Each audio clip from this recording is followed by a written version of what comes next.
Bulan puasa nggak boleh mandi terapi air siang-siang. Apa ya namanya itu, batal puasanya batal kalau memang puasa penuh 1 hari. Kenapa? Ini kan juga cuma Aku pemikiran. Mereka nggak belajar angkat ini senjata, loh, mereka nggak main fisik dan segala macam. Ini kan pemikiran. perjalanan Karena kita demokrasi, karena kita boleh berpendapat. Nah kalau pendapat kenapa harus dihukumi? perjalanan Felix Shield Kan yang dihukumi mualaf. perbuatan. Contoh misalnya, saya mau maling nggak bisa ditangkap dong. Katanya. Kok di Tetangga kita hari ini adalah seorang pendakwah dan penulis. Dia adalah seseorang yang sering banget di-request sama tetangga-tetangga kita. Ustadz Felix Xiao.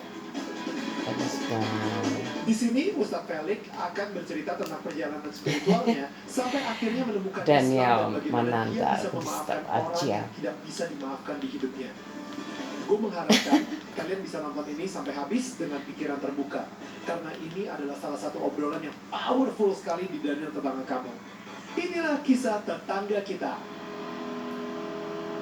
Udah ya, aku mau nonton. Hai, ini gua Daniel, tetangga kamu. Di sini gua akan ngobrol dengan tetangga gua tentang perjalanan hidup mereka dari kacamata spiritual di saat mereka mengalami situasi tidak pasti dan kekhawatiran. Bagus. Aku suka perjalanan Felix Xiao. Tantangan terberat justru. Bagus banget. Aku tadi sampai ketiduran. Udah, nonton dulu ini. Belum selesai, dilanjut. Kalau memperjuangkan khilafah atau memperjuangkan negara berdasarkan syariat Islam.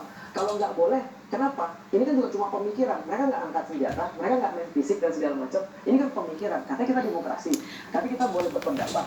Nah kalau pendapat kenapa harus dihukumi? Kan yang dihukumi itu perbuatan. Contoh misalnya, saya mau maling nggak bisa ditangkap dong. Katanya karena tidak sejalan dengan Pancasila. Nah, bagaimana nggak sejalannya? Makanya saya bilang gini, saya bingung. How come orang bisa bertentangan dengan Pancasila itu mustahil secara teoritis dong.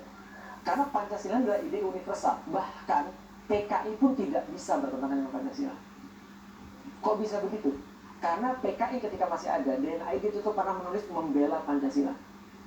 DNID itu punya buku, search aja di internet, judulnya Membela Pancasila. Dia adalah orang yang paling Pancasilais pada zamannya, dan dia PKI.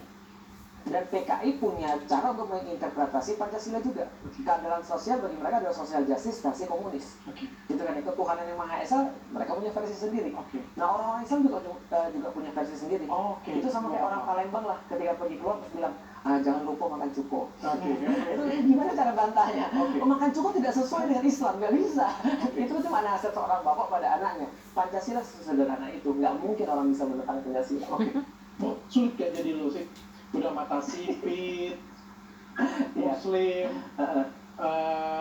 mualaf, terus sekarang jadi ustadz lagi kayak gitu. Jadi kayak yang lu tentang nih banyak nih. Iya. Bagi saya, selama saya